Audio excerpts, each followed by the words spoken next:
Hi everyone, welcome back to the channel Mehra mastery classes. तो कैसे हैं आप सब? आई होप कि आप सब ठीक हैं और अच्छे से अपनी स्टडीज पर फोकस कर रहे हैं। तो आज का हमारा टॉपिक है इंडियन काउंसिल एक्ट ऑफ 1892। इससे पहले हमने गवर्नमेंट ऑफ एक्ट 1858 कर लिया है। 1858 का एक्ट हमने कर लिया है और इंडियन काउंसिल एक्ट 1861 भी हमने कंप्लीट कर लिया है। हम इन दोनों एक्ट को पढ़ चुके हैं। अगर किसी ने भी वो लेक्चर नहीं देखे तो आप उन लेक्चर को देख सकते हैं। इंडियन पॉलिटी की प्लेलिस्ट में आपको सारे के सारे प्रीवियस लेक्चर मिल जाएंगे। कौन सी सीरीज है? प्लेलिस्ट है इंडियन पॉलिटी। आप इसमें विजिट करेंगे तो आपको सारे के सारे प्रीवियस लेक्चर इंडियन पॉलिटी के मिल जाएंगे। ओके, तो चलिए स्टार्ट करते हैं आज का हमारा topic Indian council act 1892। But उससे पहले हम करेंगे आज की हमारी quotation. Even when it's hard to move take small step forward. कहते कि अगर आपके लिए मुश्किल हो जाए लाइफ में चलना तो रुकने की बजाय आप छोटे छोटे कदम ले सकते हो। इट मीन्स कि when you are overwhelmed, discourage और स्टक, कि आप जब थक गए हो, निराश हो गए हो, तब ज़रूरी नहीं है कि आप बड़े बड़े चेंजेस करने की ही सोचो। इंस्टेड इसके कि आप एक स्मॉल कंसिस्टेंट एफर्ट के साथ आगे बढ़ सकते हो। Because every step will lead you farther away from where you were yesterday. क्योंकि आपको ये छोटे छोटे स्टेप्स क्या करेंगे, आपको आपकी एम तक पहुंचा देंगे। क्योंकि हर कदम तुम्हें उस जगह से दूर ले जाएगा जहां तुम कल थे। ओके, मीन्स कि आप चाहे छोटे कदम ही क्यों वो कदम छोटे ही क्यों ना हो, पर वो तुम्हें धीरे धीरे उस स्थिति से दूर ले जाता है जहां तुम पहले थे। जैसे कि दुख, असफलता या रुकावटें हो सकती हैं। हर छोटा प्रयास तुम्हें बदलते समय और बेहतर भविष्य की ओर ले जा सकता है। तो कीप गोइंग, हमेशा चलते रहो, कहीं पर भी स्टक नहीं होना चाहिए। फॉर एग्जाम्पल, एक बच्चा है, अगर वो एग्जाम में फेल हो जाता है, वो बहुत निराश हो गया है। ठीक है, एक स्टूडेंट एग्जाम में फेल हो गया बट उसके बाद वो क्या हो गया, निराश हो गया। उसने अपनी हिम्मत नहीं हारी। उसने क्या किया, एक चैप्टर एक दिन में सिर्फ एक चैप्टर करना स्टार्ट किया और जब एग्जाम होता है तब उसमें वो सक्सेसफुल हो जाता है। ओके, तो ये रही आज की हमारी कोटेशन, जो बहुत इंपॉर्टेंट कोटेशन है, जो हमें बताती है कि लाइफ में बहुत सारी डिफिकल्टीज आती हैं। हमें रुकना नहीं चाहिए, एक जगह स्टक होकर नहीं बैठना चाहिए। अगर हमसे कोई बड़े चेंजेस नहीं हो रहे हैं तो हमें छोटे छोटे स्टेप्स में आगे बढ़ते रहना चाहिए।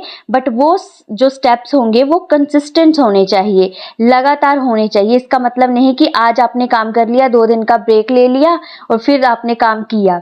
ओके, तो कीप गोइंग, चलते रहो, छोटे छोटे कदम लेते रहो। तो चलिए स्टार्ट करते हैं आज का हमारा टॉपिक, जो है इंडियन काउंसिल एक्ट 1892। तो इसकी अगर हम हिस्टोरिकल टाइमलाइन की बात करें कि अभी तक हमने क्या क्या पढ़ लिया है, तो देखिए, हमने 1600 के चार्टर एक्ट से स्टार्ट किया था। उसके बाद हमने 1765 किया, फिर 1773 और 1853 तक के जो भी ब्रिटिश एक्ट पास किए गए थे उनको पढ़ा। उसके बाद हमने 1857 का रिवोल्ट किया। फिर हमने 1858 का गवर्नमेंट ऑफ इंडिया एक्ट पढ़ा। उसके बाद हमने 1861 का इंडियन काउंसिल एक्ट पढ़ा। फिर अब आज हम करेंगे इंडियन काउंसिल एक्ट 1892। ठीक है, तो चलिए स्टार्ट करते हैं आज का हमारा टॉपिक। सबसे पहले इसका पढ़ लेते हैं बैकग्राउंड में क्या बोला गया है। इंडियन काउंसिल एक्ट ऑफ 1892 जो है मॉडिफिकेशन की गई थी इंडियन काउंसिल एक्ट की 1861। जो हमने 1861 का एक्ट पढ़ा था, उस एक्ट में हमने जो पढ़ा उसमें कुछ मॉडिफिकेशन की गई थी। उन मॉडिफिकेशन को ही अगला काउंसिल एक्ट बोला जाता है, जो है Indian council act of 1892। It came in response to increasing political awareness. इसमें क्या किया गया, इसमें पॉलिटिकल अवेयरनेस को बढ़ाया गया और इंडियन नेशनल कांग्रेस जो इस्टेब्लिश की गई थी 1885 में, वो प्रेशराइज कर रही थी ब्रिटिश गवर्नमेंट को कि हमें भी इंक्लूड किया जाए पॉलिटिकल सिस्टम में। Okay, the Congress had begun demanding greater participation of Indian in governance. तो जो कांग्रेस थी वो डिमांड कर रही थी कि हमें भी पार्टिसिपेट करने दिया जाए इंडियन की गवर्नमेंट्स में। उसके बाद एक बिल आता है इल्बर्ट बिल कंट्रोवर्सी। इस बिल की वजह से भी नेशन के लोग थे नेशनलिस्ट, मीन उनमें जो आपका आया, उनको भी ये आया कि हमने क्या करना है, पॉलिटिकल सिस्टम में इंक्लूड होना है। हमारी इंडिया में अगर रूल हो रहा है तो उसमें हमें भी इंक्लूड होना चाहिए। तो थोड़ा सा मैं आपको इल्बर्ट बिल कंट्रोवर्सी बता देती हूँ। ओके, इल्बर्ट बिल कंट्रोवर्सी बहुत इंपॉर्टेंट है, ध्यान से सुनना इसको।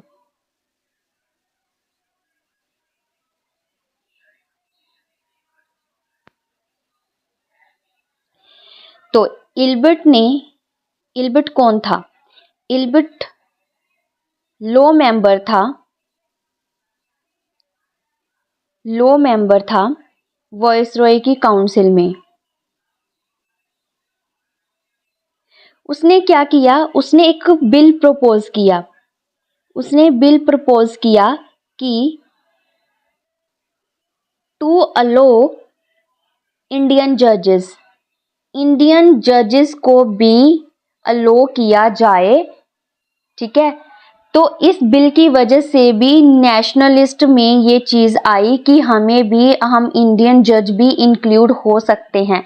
बट ब्रिटिश गवर्नमेंट ये चीजें मानने वाली थी तो नहीं। उन्होंने क्या किया, ब्रिटिश गवर्नमेंट को प्रेशराइज किया कि इस बिल को क्या किया जाए, वीक किया जाए, इस बिल को बिल्कुल वीक कर दिया जाए। तो इस बिल को लाने के बाद उन्होंने इस बिल को प्रपोज तो किया, बट उसमें क्या कर दिया, मॉडिफिकेशन कैसे की, मॉडिफिकेशन की कि ब्रिटिश का कोई भी क्रिमिनल हो, ठीक है, उस जजेस की जूरी में इंडियन के साथ साथ ब्रिटिश जजेस भी होंगे। इसका एम था कि जो ब्रिटिशर प्रिजनर हैं, वो अपने आप को सेफ फील करें। ओके, कि इंडियन उन पर अथॉरिटी ना कर सके, इंडियन उन पर कोई भी जोर जबरदस्ती ना कर सके। इसीलिए इन्होंने इस चीज में मॉडिफिकेशन की। अंडरस्टूड? तो ये रहा था आपका इल्बर्ट कंट्रोवर्सी बिल। ओके, तो मैंने आपको ये बिल्कुल डिटेल में बता दिया है। अगर इसकी इंपॉर्टेंस की बात करें तो इसकी इंपॉर्टेंस क्या है, इस बिल की वजह से एक्सपोज हुआ रेशियल सिस्टम। मीन कि जो ब्रिटिशर थे ना, वो क्या करना चाहते थे, इंडियन की जो रेशियत बोलते हैं इसको, रेशियल डिस्क्रिमिनेशन, वो कम नहीं करना चाहते थे।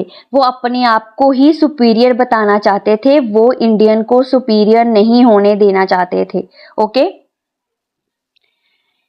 देन इसके बाद क्या हुआ, ब्रिटिश ने ट्रस्ट करना इंडियन इक्वालिटी पर। मीन ब्रिटिश इंडियन इक्वालिटी को नहीं आने देना चाहते थे। मीन ब्रिटिशर जो थे, ब्रिटिश और इंडियन जो थे, वो ब्रिटिशर चाहते थे कि वो इक्वल ना हो। ओके, तो इसके बाद क्या हुआ, इसके बाद पॉलिटिकल अवेकनिंग हुई।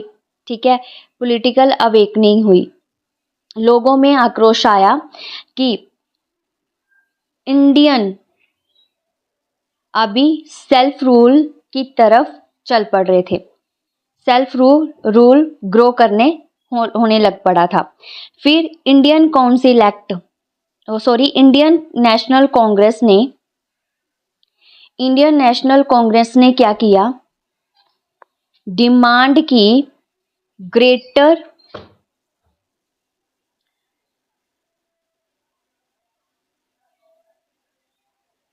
तो यहां से ही इंडियन नेशनल कांग्रेस ने 1885 में रिफॉर्म लाने के लिए डिमांड की। ओके, तो फिर कांग्रेस ने ये जो डिमांड रखी थी, इसकी वजह से ही इंडियन गवर्नमेंट्स में उनको क्या मिला, पार्टिसिपेट करने का मौका मिला। ओके, तो चलिए चलते हैं आगे मेन प्रोविजन की तरफ। इसके मेन प्रोविजन क्या है, एनलार्जमेंट ऑफ लेजिस्लेटिव काउंसिल, इसकी वजह से काउंसिल में एनलार्जमेंट की गई, मींस काउंसिल के मेंबर को इंक्रीज किया गया, इनडायरेक्ट इलेक्शन को इंट्रोड्यूस किया गया, राइट टू क्वेश्चन, पहले क्या था, क्वेश्चन नहीं पूछ सकते थे, अब क्वेश्चन पूछने का हक भी दे दिया गया, पावर ओवर बजट, अब बजट में भी बोलने का अधिकार दे दिया गया। ओके, अब हम इन चारों प्रोविजन को एक एक करके अच्छे से डिटेल में समझते हैं। सबसे पहले हमारा प्रोविजन है एनलार्जमेंट ऑफ लेजिस्लेटिव काउंसिल। इन्होंने क्या किया, लेजिस्लेटिव काउंसिल जो सेंट्रल लेवल और प्रोविंशियल लेवल पर थी उसको इंक्रीज किया गया। इंक्रीज कैसे किया, इन्होंने क्या किया, सेंट्रल जो लेजिस्लेटिव काउंसिल थी उसके मेंबर 10 से 16 कर दिए। उसके बाद जो प्रेसिडेंसी के लेजिस्लेटिव काउंसिल थी उसमें 8 से 20 मेंबर को इंक्रीज कर दिया गया। मीन अब इन्होंने क्या किया, एनलार्ज कर दिया मेंबर ऑफ काउंसिल को। ठीक है, काउंसिल में जितने मेंबर थे उनको बढ़ा दिया। काउंसिल इंक्लूडेड, अब काउंसिल में नॉन ऑफिशियल मेंबर भी थे। नॉन ऑफिशियल मेंबर मैंने आपको क्या बताया था, नॉन ऑफिशियल मेंबर थे हमारे इंडियन। ओके, तो नेक्स्ट आपका प्रोविजन है इनडायरेक्ट इलेक्शन इंट्रोड्यूस। अब इसमें क्या किया गया, इनडायरेक्ट इलेक्शन भी इंट्रोड्यूस कर दिए गए। मीन कुछ member were to be nominated by the governor general, provincial governor from among person recommended by certain bodies। अब गवर्नर जनरल और प्रोविंशियल गवर्नर थे, उन्होंने नॉमिनेट करना स्टार्ट कर दिया किनको, कुछ मेंबर को जो यहाँ से किए जाते थे, डिस्ट्रिक्ट बोर्ड से किए जाने लगे। फिर इन्होंने म्यूनिसिपैलिटी से लेने स्टार्ट किए, नॉमिनेट किए, यूनिवर्सिटी से नॉमिनेट किए, ज़मींदारी से नॉमिनेट करने स्टार्ट किए। फिर उसके बाद चैम्बर ऑफ कॉमर्स से इन्होंने नॉमिनेट करने स्टार्ट कर दिए। बट इलेक्शन टर्म जो है इसमें क्या है, ये जो इलेक्शन टर्म बोली गई है बट ये नॉमिनेशन ही है, अभी ये पूरी तरह से इलेक्टेड नहीं है। Okay, though not term as election, this was a first step toward a representation system. Representation इन्होंने करनी स्टार्ट कर दी। अब जो चैम्बर ऑफ कॉमर्स के मेंबर हैं उसका क्या मतलब है, उसके बारे में आपको बता दूं थोड़ा सा। Chamber of commerce, chamber of commerce मतलब जैसे कोई इवेंट है, कोई नेटवर्किंग है, ठीक है, नेटवर्किंग, ट्रेनिंग, ट्रेड, इनमें से भी मेंबर इन्होंने लेने स्टार्ट कर दिए। ओके, पर ये गवर्नमेंट बॉडी नहीं होती थी, ये गवर्नमेंट के लिए काम जरूर करते थे। अंडरस्टूड? तो चलिए आगे चलते हैं। नेक्स्ट है राइट टू आस्क क्वेश्चन। अब इन्होंने क्या किया, क्वेश्चन पूछने का अधिकार भी दे दिया। Member of the legislative council were allowed to, अब इनको क्वेश्चन पूछने का अधिकार था, पब्लिक इंटरेस्ट पर भी क्वेश्चन पूछ सकते थे, बट क्वेश्चन पूछने का अधिकार तो दे दिया गया। ठीक है, एक चीज मैं आपको क्लियर कर दूं, मैंने आपको पीछे प्रोविजन में बताया कि इनको अधिकार था। अभी तक हम ये पहली बार ही पढ़ रहे हैं कि right to ask a question.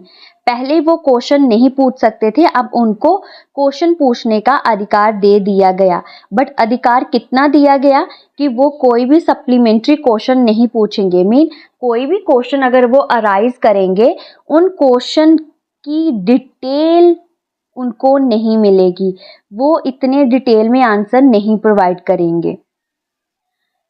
वो डिबेट नहीं कर सकते इस चीज पे, डिस्कस नहीं कर सकते इस चीज को। ओके, तो नो डिस्कशन वाज अलाउड, कोई डिस्कशन नहीं होगी। अगर एक बार उन्होंने किसी चीज के लिए लॉ बना दिया तो वो सिर्फ एक बार क्वेश्चन पूछेंगे, अगर आंसर देना होगा उनको तो देंगे, नहीं देना होगा तो नहीं देंगे।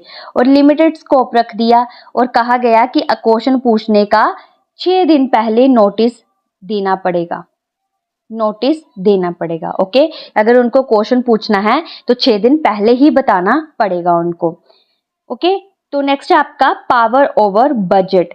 अब बजट की बात करें तो member could discuss the annual, अब क्या करेंगे, एनुअल फाइनेंशियल बजट को डिस्कस करेंगे, but could not vote on और सुजेस्ट अमेंडमेंट। वो सिर्फ बजट को क्या कर सकते हैं, डिस्कस कर सकते हैं, बजट को डिस्कस करेंगे, बट उनको वोट करने का अधिकार नहीं था और ना ही वो अमेंडमेंट को रिकमेंड कर सकते हैं। ओके, जो भी बजट बनेगा वो सिर्फ लो मेंबर्स बनाएंगे, बट बाकियों को अधिकार नहीं होगा। तो यहाँ पर एक बात और निकल के आती है, इन सब के बीच में हमारे इंडियन को लिमिटेड स्कोप ही दिया गया था। इंडियन के पास इतनी पावर नहीं थी, वो डिस्कस कर सकते थे बट कुछ बोल नहीं सकते थे। ओके, तो ये रहे आपके प्रोविजन। अगर आपको इनमें पढ़ना है 1892 के काउंसिल एक फ्लो चार्ट के रूप में, तो देखिए, increase the member of the central and provincial council, जे मैंने आपको बता दिया। उसके बाद member allowed to debate on the budget even without voting right, mean कि वो डिबेट कर सकते हैं बट उनको वोटिंग का कोई राइट नहीं है। Governor general authorise to set rule, mean governor general ही नॉमिनेशन करेगा जहां जहां से उसने मेंबर को नॉमिनेट करना है। और यहाँ पर इनडायरेक्ट इलेक्शन का कॉन्सेप्ट भी निकल के आता है। इनडायरेक्ट इलेक्शन मीन कि नॉमिनेशन करना। Okay, provincial legislative council were given more power. अब इसमें क्या था, जो प्रोविंशियल थे, जैसे हमारे आज के टाइम में स्टेट्स बोला जाता है प्रोविंशियल को, तो पहले प्रोविंशियल लेजिस्लेटिव होती थी। ठीक है, आज के टाइम पे हमारी जो लेजिस्लेटिव होती है वो होती है स्टेट लेजिस्लेटिव। ओके, तब उनके पास क्या होता था, उनके पास होती थी प्रोविंशियल लेजिस्लेटिव। अंडरस्टूड, तो उनके पास काउंसिल में पावर दे दी गई थी। ओके, तो चलिए अब पढ़ते हैं इसके क्रिटिसिज्म। एक सेकेंड, इसके सिग्निफिकेंस कहाँ गए, हाँ, पहले इसके सिग्निफिकेंस कवर करते हैं। ओके, इसकी इंपॉर्टेंस क्या क्या है। इसके इंपॉर्टेंस की बात करें तो ये एक छोटा बट सिग्निफिकेंट मूव था कॉन्स्टिट्यूशनल रिफॉर्म की तरफ। छोटा था, एक पहला कदम जिसको आप बोल सकते हो, पहला कदम था कॉन्स्टिट्यूशनल रिफॉर्म की तरफ। उसके बाद एक फॉर्मल एंट्री दी गई इंडियन को लेजिस्लेटिव प्रोसेस में इंक्लूड किया गया। Okay, act as the foundation for future. इसके बाद, इस एक्ट के बाद इसमें जो भी रिफॉर्म होंगे, उन रिफॉर्म से हमारा इंडियन काउंसिल एक्ट ऑफ 1909 निकल के आएगा। ओके, तो ये रही इसकी सिग्निफिकेंस। अब इसकी करते हैं हम क्रिटिसिज्म की हम बात करें तो reform was too limited. Reform में इतनी ज्यादा पावर नहीं दी गई, लिमिटेड पावर थी। रिप्रेजेंटेशन वाज इनडायरेक्ट, मैंने बोला कि नॉमिनेशन होती थी, इलेक्टेड नहीं, मेंबर इलेक्टेड नहीं थे। पावर जो थी Indian members were minimal, Indian को बहुत कम पावर दी गई थी। It fail to safety nationalist aspiration and thus lead to more assertive demand by the Congress.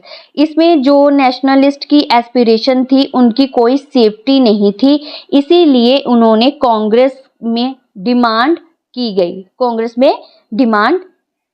ने डिमांड की। ओके, तो ये रही आपके सिग्निफिकेंस, इसके क्रिटिसिज्म, और मैंने आपको इसके मेन प्रोविजन बढ़ा दिए। ओके, तो अब इसको हम पढ़ते हैं, हम क्योंकि हम तो अपने यूपीएससी के लिए इसको प्रिपेयर कर रहे हैं, तो यूपीएससी के लिए जो इसके रेलिवेंस है, मन के एग्जाम में जो जो चीज़ें पूछी जा सकती हैं वो पॉइंट है, इसका ईयर पूछा जा सकता है। इसमें क्या था, इसमें इनडायरेक्ट मेथड ऑफ इलेक्शन था, ये भी पूछ सकते हैं। आगे जो एक्ट आएगा उसमें डायरेक्ट इलेक्शन होंगे। अब जब आपको पता चलेगा कि इनडायरेक्ट कब होगा, डायरेक्ट कब होगा, तभी आप अपने क्वेश्चन का आंसर दे सकते हो। अलोड डिस्कशन ऑफ बजट, आपने इसमें देखा कि बजट में अलाउंस मिल गई क्वेश्चन करने का। ओके, बट उनको कोई अमेंडमेंट करने का हक नहीं था। Prohibited voting on budget, mean voting नहीं कर सकते थे, और सप्लीमेंट्री क्वेश्चन तो बिल्कुल भी पूछ नहीं सकते थे। अगर सप्लीमेंट्री की बात करें तो सप्लीमेंट्री होता है कि कोई डीपली आंसर नहीं मिलेगा इनको, चाहे क्वेश्चन पूछा जाए। ओके, तो आज का हमारा टॉपिक यहीं तक था। आज जो हमने कर लिया है, इसमें हमने इंट्रोडक्शन की, ठीक है, इंट्रोडक्शन की, इसके बाद हमने मेन प्रोविजन पढ़े, इसके मेन प्रोविजन के बाद हमने इसकी सिग्निफिकेंस की, इस एक्ट में सिग्निफिकेंस और क्रिटिसिज्म किया। ओके, तो आज का हमारा टॉपिक होता है यहाँ तक कंप्लीट। नेक्स्ट लेक्चर में हम करेंगे इंडियन काउंसिल एक्ट, एक second, Indian council act 1909। Okay,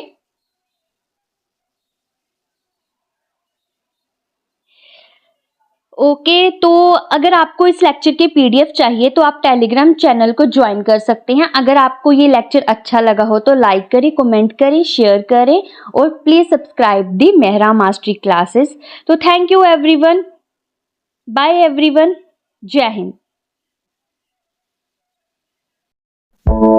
If you find this lecture helpful, please like, comment or share to the fellow aspirant. Subscribe the Mehra Mastery classes for the next update. Thanks for watching. I'll see you in the next video. Bye everyone. Jai Hind.